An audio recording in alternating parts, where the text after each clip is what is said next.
So I'm going to give you a sneak preview of some of our recent research on the psychology of the participation in intergroup conflict, and mainly, so it's basically a logical extension of what Roman and Michael presented, namely the question, if there are people in a public good framework and there's a conflict with another group, then they are more cooperative within their own group. And the question is why? And the point is that the motivations to participate in, or if you participate in intergroup conflict, there are two inseparable consequences. The first one is that by participating in intergroup conflict, this increases the absolute welfare of your own group. So you may call this in-group love, yeah? By engaging, you do some positive, there's a benefit for your own group. But at the same time, which is naturally confounded, there's a negative effect on the people of the other group. So it decreases the absolute and the relative welfare of the outgroups. And in psychology, we may call this, there are different words for this, outgroup hate. So the question is now, what is the most relevant motivation? Yeah? How can we explain these findings that Roman and Michael presented? What is the dominant motivation for participation in intergroup conflict? First of all, let me show you just a few examples that actually both motivations are addressed. These are advertisements from World War II in the US, where they tried to motivate people to buy war bonds. And some of them addressed in-group love, others outgroup hate. This is clearly here, can you look him in the eye? That's a soldier, US soldier, clearly addressing in-group love. Then here, Bill's quadruple save 2,000 lives. Again, the positive benefit to the in-group. But they were also like rather outgroup targeted advertisements to make the Führer furious, or it's his yang against your dollars. So it's clear this competitive motivation. So you see, basically, they addressed both motivations intuitively. The question is which, now from our research, might have been the most effective ones. I give you the take-home messages first, and then I present you the data. First of all, against the notion of parochial altruism, in-group love and out-group hate are independent motivations for the participation in intergroup conflict, which goes against the theory of parochial altruism. That's the main statement. The second is, in-group love is the dominant motivation for the participation in intergroup conflict. And it even develops before out-group hate in human ontogeny. And lastly, out-group hate increases under very certain conditions, and I will show you just a few data, particularly in defenses. Okay, that's the game, how we studied it. It's called the Intergroup Prisoner's Dilemma game, Maximizing Difference. And it's kind of such an economic game, so incentivized with real actions in the lab.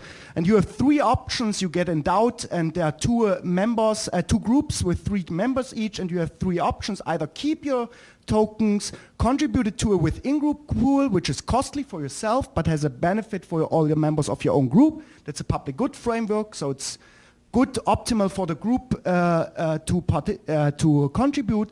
Or you may contribute to the between-group pool, and there is in addition a negative effect to the out-group.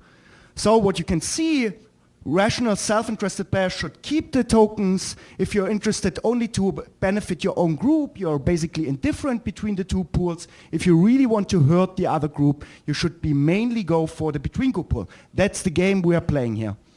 What is found playing this game in the original study by Nihal Levy and colleagues, surprisingly they found if people can choose between those two motivations, they rather opt for the non-harming option just to benefit their own group. Yeah? In reality, of course, these two things are confounded.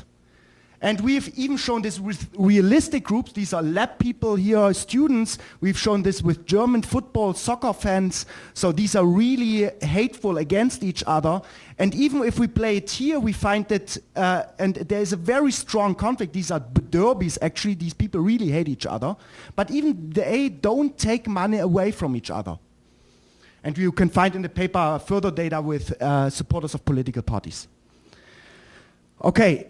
Okay, we find this even under other consequences. Here's a paper where you find that even that 6-year-olds already show in-group love, but out-group hate develops later among 8-year-olds. So what we now did, we looked for this asymmetry that Hannes proposed and others, and many of you are aware of that, but these games were always placed symmetrically. Surprisingly, psychologists just were not, they didn't read your literature. So I read, funnily, Hannes' literature, and then we did an experiment together. And first, as we show retaliatory outgroup hate, that's kind of data supporting Marika's point. So if you expect that other members of the other group are hurting you, you strike back. We show revenge, yeah? And at the same time, we have also preemptive outgroup hate. We can also show this. We find, again, very little outgroup hate if it is played symmetrically. However, if you have the possibility by hurting the others to reduce the possibility that they hurt you back. I don't show you the mathematical details here, but the selfish option is still dominant here.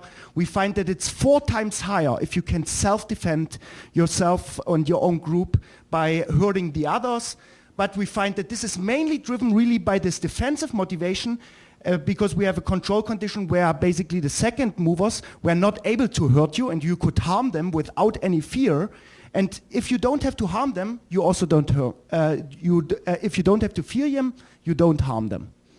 Okay, and this is just the very last thing, answering actually Kim's questions yesterday, because the question is, in reality, we don't always need to go in aggression. Sometimes we can also go for concession or coalition, yeah? Make tribute payments. We just recently, a few weeks ago, did a study together with Carsten de Treux, and we gave them there another option, namely to have a positive impact on the other group in order to kind of pay them, yeah? So they could harm you, and I could decide either to have a negative impact on them or to have a positive impact on them and hope to get in a kind of peaceful interaction.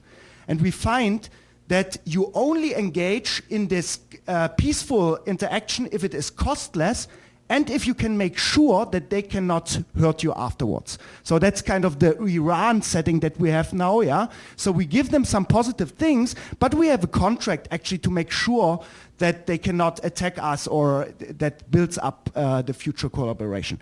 So actually there's some stuff on that we can talk about it. We have also data on inter-individual differences, what actually makes people rather go for the aggressive or pro-social options, and I'm happy to share this with you.